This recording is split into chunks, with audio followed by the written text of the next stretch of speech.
Recording this class. Okay, हाँ देखिएगा, acids की जो आपकी जो कोरोसिव पावर होती है उसका मेन कारण क्या है? H+ आयन, इसको हम बोलते हैं हाइड्रोजन आयन, है ना। और ये जो हाइड्रोजन आयन है वो जल के साथ रिएक्शन करके क्या बना लेता है? Hydronium ion. और हाइड्रोनियम आयन के रूप में ही ये जल में रहता है।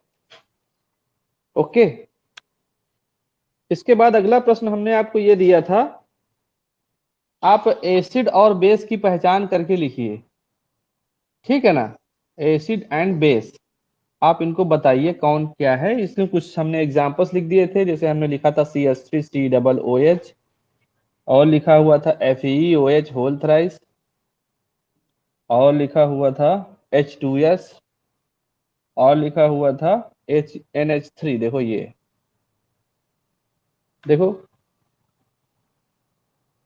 ये तो आसानी से बताए जा सकते हैं। CH3COOH आपको पता ही होगा, सिरका का सूत्र यही है, सिरका यानी विनेगर, है ना। ये इस तरह से ब्रेक होता है CH3COO माइनस और H+ में, तो H+ मौजूद है इसलिए एसिड है ये वाला अगर इसको आप ओपन करिए तो क्या होगा, जल में घोलने पर ये Fe+3 में Fe+3 और OH- इसमें टूटता है ये। तो जो OH- जहां पे होता है इसको क्या बोलते हैं? ये बेस है।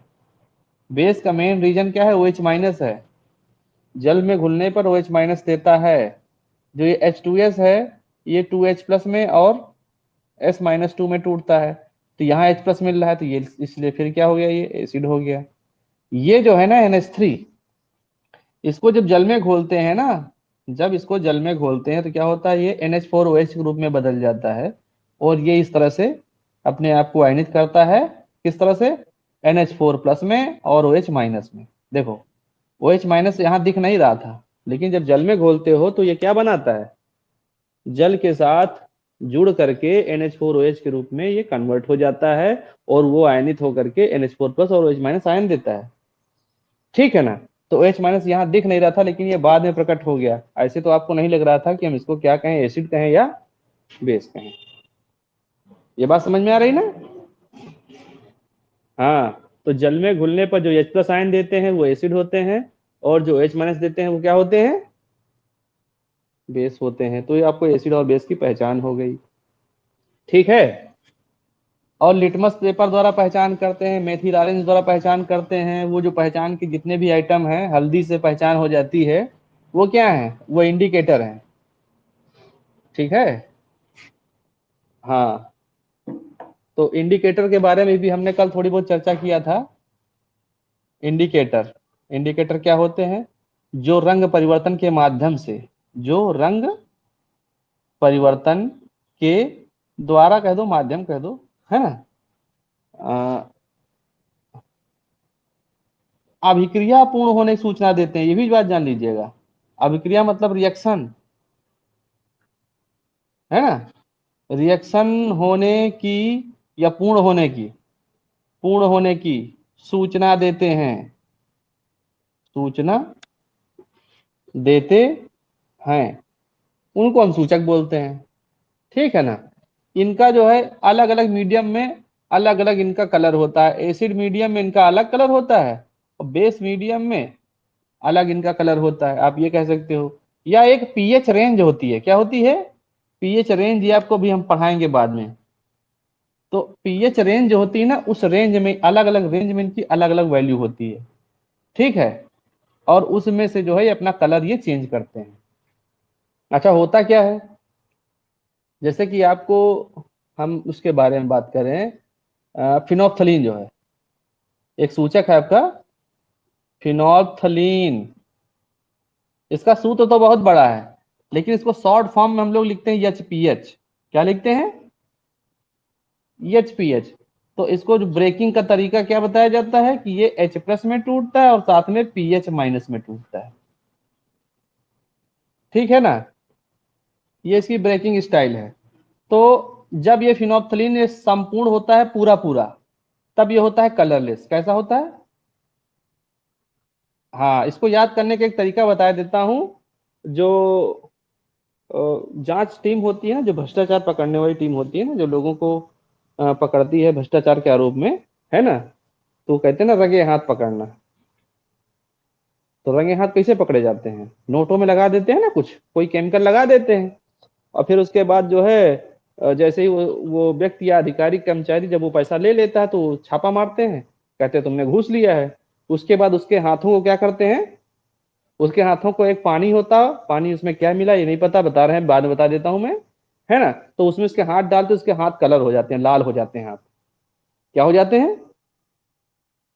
हाँ, लाल हो जाते हैं, तो कहें रंगे हाथों पकड़ा गया है घूस लेते हुए। तो जो विजिलेंस टीम होती है जांच वाली, वो यही काम करती है। ठीक है ना। तो विजिलेंस टीम जो करती है वो क्या करती है, वो फिनोक्सिलिन का पाउडर जो है वो लगा देती है, कलरलेस पाउडर होता है, वो नोटों में लगा देती है। तो जब उसको हाथों में कोई छू लेता है तो उसके बाद क्या करते हैं, एक बेस सोल्यूशन होता है। कैसा सोल्यूशन? ये कलरलेस होता है। और एसिड में अगर इसको डाला जाए, एसिडिक में, तो भी कलरलेस रहेगा, क्योंकि ये रिएक्शन नहीं होगी। एसिडिक में ऐसा रहेगा और बेसिक में ऐसा हो जाएगा। जब सोल्यूशन कैसा हो जाएगा? बेसिक। जब सोल्यूशन बेसिक होगा तो ये पीएच माइनस में टूट जाएगा। जो पीएच माइनस होता है ये कैसा होता है? ये गुलाबी होता है। कैसा होता है ये? गुलाबी होता है। ठीक है ना। तो पीएच माइनस में कब टूटेगा? जब एसिड रहेगा। एसिड में देखो यहां भी एच प्लस होता कि नहीं होता है? और यहां भी एच प्लस है कि नहीं इसके पास? तो एक घटना होती है जिसको बोलते हैं कॉमन आयन इफेक्ट। क्या बोलते हैं? Common ion effect. ये जो घटना होती है ना, वो होती है वीक एसिड और बेस के साथ। वीक एसिड एंड बेस, ये जो आइटम होते हैं इनके साथ ये घटना होती है, और किसी के साथ नहीं होती है, इनके साथ। ठीक है। तो जहां पे कॉमन आयन फंस जाता है, जैसे कि हमारा एसिड में भी कॉमन आयन H प्लस है, और एच के पास भी H प्लस है। जब दोनों के पास H प्लस है, तो क्या होगा कि अगर यदि हम इस HPH को इस वाले विलयन में डालेंगे तो इस तरह नहीं टूटेगा। मेरी बात ध्यान सुनो। HPH को जब हम एसिड वाले विलयन में डालेंगे तो इस तरह नहीं टूटेगा, क्योंकि क्योंकि यहां भी H प्लस है और इसके पास भी H प्लस है। तो इस घटना को हम बोलते हैं कॉमन आयन इफेक्ट। तो हमारे पास ये भी कॉमन, ये भी कॉमन, दोनों कॉमन हो गए। और जो बेस होता है उसके पास H प्लस तो होता नहीं है। बेस के पास क्या होता है? वो H माइनस होता है। बेस के पास क्या होता है? बेस के पास होता है OH माइनस। और ये OH माइनस जो होता है वो H प्लस के साथ रिएक्शन करके क्या बनाता है? क्या बनाता है? यस। तो जब बेसिक सोल्यूशन होता है तो वहां पे HPH रिएक्शन करके बना देता है H2O, और साथ में पीएच माइनस हो जाता है बाहर। और वही पीएच माइनस जो बाहर होता है वो गुलाबी रंग अपना दिखा देता है कि भैया देखो कलर बदल गया। तो ये काम, ये इस्तेमाल कहाँ पे होता है? ये इस्तेमाल होता है आपका जो विजिलेंस टीम होती है, जो भ्रष्टाचार रोकने वाली टीम होती है ना, वो भी इसको लेके घूमती है। पाउडर लेती है HPH का, नोटों में लगा देती है। नोट में लगा करके जो व्यक्ति परेशान होता है कि भाई अधिकारी कर्मचारी घूस ले रहा है, हमको परेशान कर रहा है, तो उस व्यक्ति को वो नोट दे करके जाता, कहते जाओ इनको घूस दे दो जा करके। ठीक है ना। और उसके बाद वो टीम छापा मार के उसको पकड़ लेती है, पकड़ के उसका हाथ कहाँ डलवाते हैं? बेसिक सोल्यूशन में एक बाल्टी में रखा रहता है, उसमें थोड़ा सा डाल दिया NaOH डाल दिया, या सोडा पाउडर डाल दिया। सोडा पाउडर समझते हो ना, खाने वाला सोडा, मीठा सोडा, वो वाला, वो भी चलेगा। और इसके अलावा जो है आपका साबुन का घोल, वो भी चलेगा। ये कोई भी चीज इसमें से डाल दीजिए, उसको तुरंत जो है गुलाबी कलर का रंग, रंग का जो है वो हो जाएगा सब कुछ, और वो पकड़ में आ जाएगा। ठीक है। हाँ, तो इसमें जो है भ्रष्टाचारी को पकड़ने का एक उपाय है। कहे में है? फिनोक्थिलीन में है। चलिए, तो ये क्वेश्चन हो गया दूसरा वाला जो उसमें हमने आपको बताया। तीसरा क्वेश्चन आगे बढ़ते हैं। इंडिकेटर इसी बहाने हमने समझा दिया आपको। बहुत सारे इंडिकेटर होते हैं, लिटमस पेपर होता है, मेथिल ऑरेंज होता है, और भी कई सारे हैं। कुछ आप लोग भी जानते हो, हल्दी पाउडर, हल्दी जो होता है। हल्दी के बारे में आपको पता है? आप लोग लगाते हो ना सर, ये रोचना लगाते हैं ना? बताओ। तो जो रोचना लगाते हो, पहले देखो हल्दी पीली होती है, जैसे उसमें चूना मिला देते हो कैसा हो जाता है वो? लाल हो जाता है ना। चूने के मिलते ही लाल, अगर चूना नहीं मिला हो, चूना ना उपलब्ध हो तो जानते हो क्या करिए, थोड़ा साबुन मिला लीजिएगा। चूना ना उपलब्ध हो तो क्या करोगे? हाँ, थोड़ा साबुन मिला लेना, क्योंकि चूने में क्या होता है, ये होता है ना CaO। CaO ये चूना पत्थर है, जब ये पानी में मिक्स होता है, काहे में, पानी में, तो हो जाता है CaOH होल ट्वाइस, इस रूप में आपको मिलता है। और इसको जब ये जब हल्दी से रिएक्शन करता है, काहे से, हल्दी से, तो ये लाल हो जाता है। कैसा हो जाता है? लाल कलर का हो जाता है ना। अच्छा, ये हमने साबुन को कहा कि साबुन से ऐसा होता है, साबुन में क्या होता है? साबुन का मतलब हो गया क्या चीज? सोडियम स्टीयरेट, ठीक है ना। C17H35 COO ऐसे करके होता है ना। और सोडियम पामीटेट होता है। क्या होता है? सोडियम पामीटेट भी होता है, ठीक है ना। पामीटेट, स्टीयरेट, यही होते हैं। एक C15 करके होता है, C15H31 COO। ठीक है। तो ये होते हैं। अब इनमें, इनको जब ब्रेक करते हैं ना, तो यहाँ से Na+ निकलता है। क्या निकलता है? Na+। इससे भी निकलता है, इससे भी निकलता है। और यहाँ से क्या निकलता है? यहाँ से निकलता है Ca+। क्या निकलता है? Ca+। हाँ, तो ये जो होते हैं, इनकी अंदर बेसिक प्रॉपर्टी होती है। कैसी प्रॉपर्टी होती है? Basic property. आपके जितने भी आपके वो होते हैं ना, मेटल्स, मेटल्स, सारे मेटल्स में बेसिक प्रॉपर्टी होती है, ठीक है ना। तो वो जो है पॉजिटिव आयन जो क्या कर देता है, उसको, आपका हल्दी को जो है कन्वर्ट करता है रेड कलर में। और भी आपके आयन मौजूद हैं। हाँ बोलो।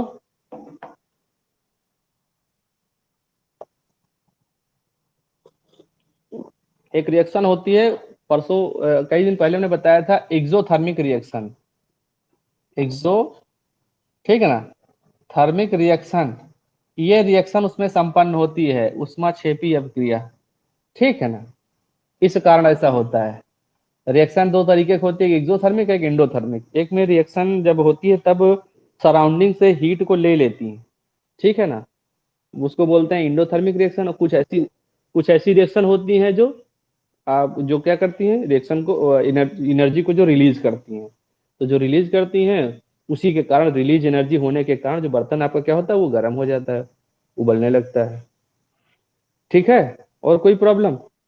ऐसा होता क्यों है, अगर ये जानना चाहते हो कि ऐसा होता ही क्यों है ना, तो हर हर जो है आपका एलिमेंट हो या कंपाउंड हो, वो स्टेबिल, मोर स्टेबल होना चाहता है। क्या चाहता है वो?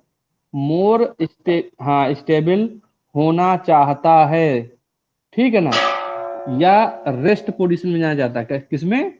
रेस्ट पोजीशन, रेस्ट पोजीशन में जाना चाहता है, ठीक है ना। और जाना चाहता है तो कहीं कहीं एनर्जी रिलीज करनी पड़ती है, या कहीं कहीं एनर्जी लेनी पड़ती है। दोनों बातें हो सकती हैं, ठीक है। तो इसलिए ऐसा होता है। ये हर हर हर कंपाउंड की ये चाहत होती है कि वो स्टेबल अवस्था में जाए। जो भी मोर स्टेबल मिलेगा उसके साथ जाएगी। और कोई सामने से ज्यादा रिजेक्टिव आ गया तो क्या करे उसके सामने? भाई कंडीशन बदल रही है, तो मजबूरी उसके सामने उसके हिसाब से उसको एडजस्ट होना पड़ेगा। तो या तो एनर्जी रिलीज करेगा, या तो एनर्जी गेन करेगा। इनमें से कुछ ना कुछ होगा जरूर, ठीक है। चलिए आगे बढ़ते हैं, और बताइए, और कोई क्वेश्चन? अच्छा, आगे बढ़ते हैं। देखिए, इसके बाद एक का टॉपिक छूटा जा रहा है अभी, स्ट्रॉन्ग एसिड। ये स्ट्रॉन्ग एसिड, स्ट्रॉन्ग बेस, ये क्या वाला है भाई? कोई बताए? स्ट्रॉन्ग एसिड कोई बता सकता है?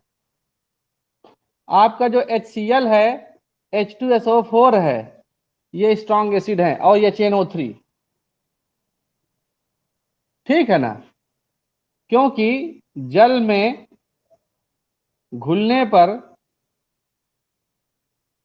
शीघ्रता से, ये वर्ड ध्यान देना, शीघ्रता से ये वाला H+ आयन देते हैं।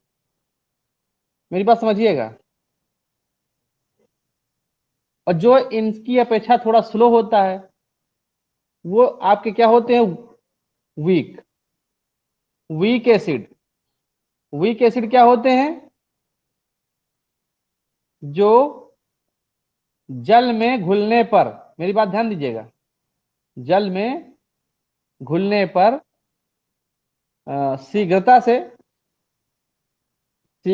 H प्लस आयन नहीं देते,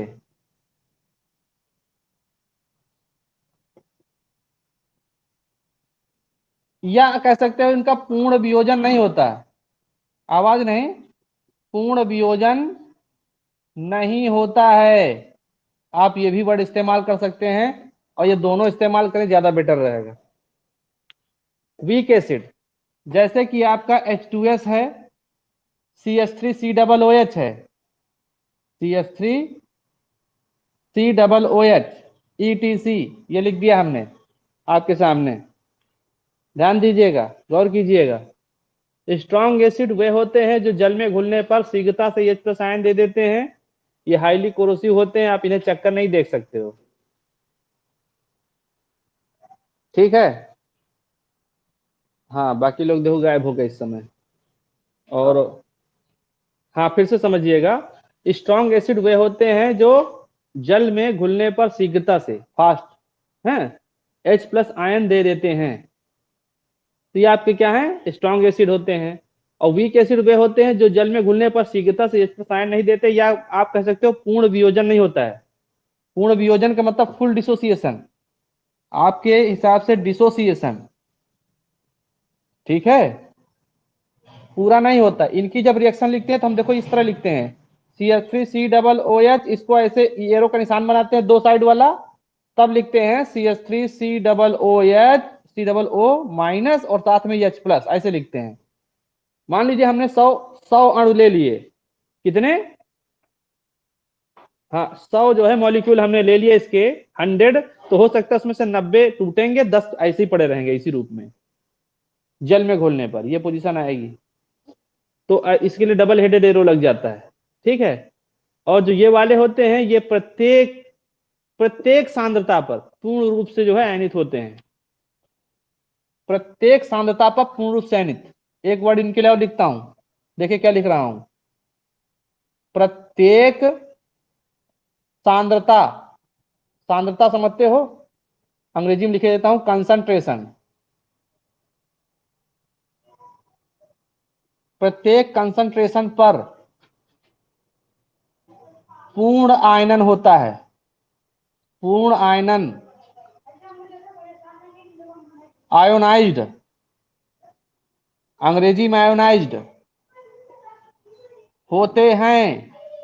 बात समझिएगा। अब इसी की उल्टा बात आएगी इसमें, इसका जस्ट रिवर्स बोलोगे तो ये मिलेगा, वीक एसिड।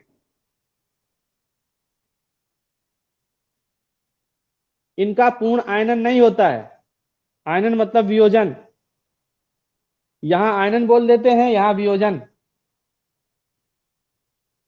स्ट्रॉन्ग बेस आपका जो NaOH है, KOH है, CaOH होल ट्वाइस है, ये आपके क्या है, तो दो को ही रखो, NaOH KOH, ये आपके जो स्ट्रॉन्ग बेस हैं। इनमें आप क्या बोलोगे, केवल OH माइनस लिख दोगे साथ में, बस सब कुछ वही रहेगा। जल में घुलने पर शीघ्रता से OH माइनस आयन देते हैं, इनका भी पूर्ण आयनन होता है, प्रत्येक सांद्रता पे इनका भी पूर्ण आयनन हो जाता है। ये वाली बात इसमें भी लागू होती है।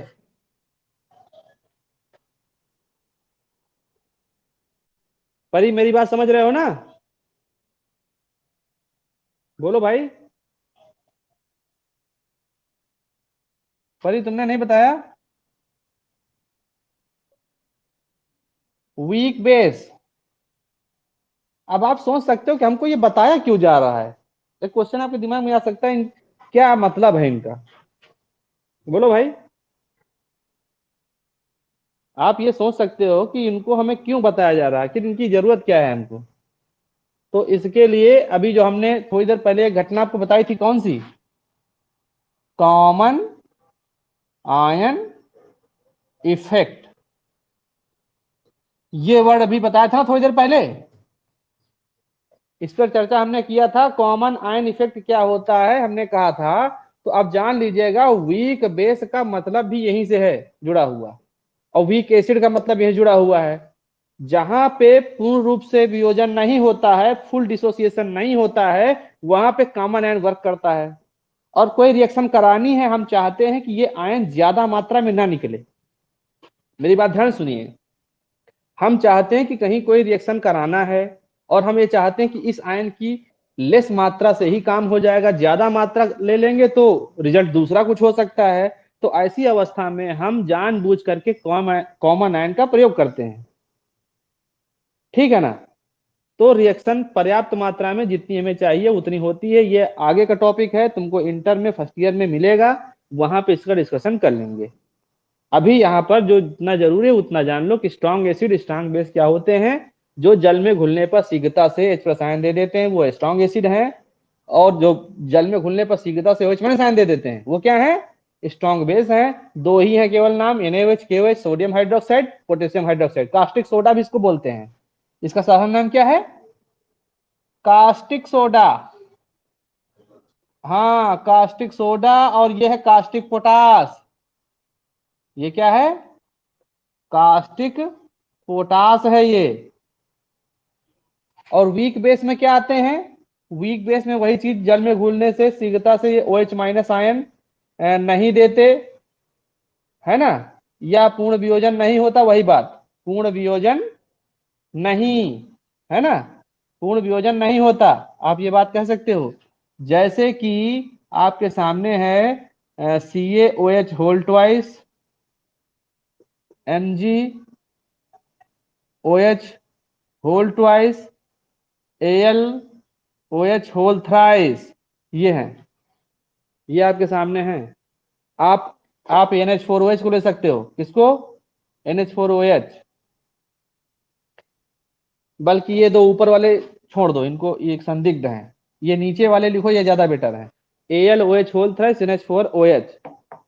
ये आपको इसमें से NH4OH आपको अधिकतर जगहों पे यूज होता हुआ मिलेगा। रिएक्शन जहां कहीं अभिकर्मक की जरूरत होती है, प्रयोगशाला में जरूरत होती है, वहां भी इसका यूज होता है। मैक्सिमम रिएक्शन जहां होती है वहां इसका प्रयोग होता मिलेगा आपको, ठीक है। तो इन दोनों का यूज किया जाए वो ज्यादा बेटर रहेगा। चलिए आगे बढ़ते हैं। नेक्स्ट टॉपिक है, अच्छा, स्ट्रॉन्ग एसिड स्ट्रॉन्ग बेस, ये आपके समझ में आ गया कि नहीं, ठीक है। अगर ये समझ में आ गया तो यहां से हम इसको क्लोज करते हैं, आगे बढ़ते हैं। अच्छा देखिए, बाकी लोग हमको लगता है चले गए, इसलिए कि उनका क्लास दूसरा चालू हो रहा है, समय भी 8 बज गया है ना। तो एक क्वेश्चन जो लास्ट वाला है, इसमें थोड़ा सा केवल केवल आपको भूमिका बता देते हैं, और इसको बताएंगे अगले टॉपिक में। पीएच वैल्यू, हाँ। तो क्वेश्चन में लिख के दिया था कि हाइड्रोजन आयन सांद्रण है क्या, तो केवल आपको हल्का समय बताने का प्रयास करता हूं। हाइड्रोजन आयन सांद्रण, ये टॉपिक था। इसी को बोलते हैं पीएच वैल्यू, पीएच कंसंट्रेशन, यही है। इसके बारे में चर्चा करनी है, ठीक है ना। शुद्ध जल में, जो आपका शुद्ध जल होता है, उसकी कितनी पीएच वैल्यू होती है, कोई बता सकता है, शुद्ध जल का पीएच मान, जिसने पहले से थोड़ा बहुत पढ़ा हो। हाँ, 7 होता है, शुद्ध जल का पीएच मान 7 होता है। और इसमें हाइड्रोजन आयन कंसंट्रेशन कितना होता है, 1 × 10⁻⁻14। बोलो भाई। चलिए इस टॉपिक में चर्चा हम लोग कल करते हैं, ठीक। आज बंद करते हैं क्योंकि टाइम हो रहा है, और बाकी लोग चले भी गए हैं, दूसरी क्लास ले रहे हैं, है ना। तो कल इकट्ठे फिर मिलते हैं, ठीक, ओके, बाय बाय।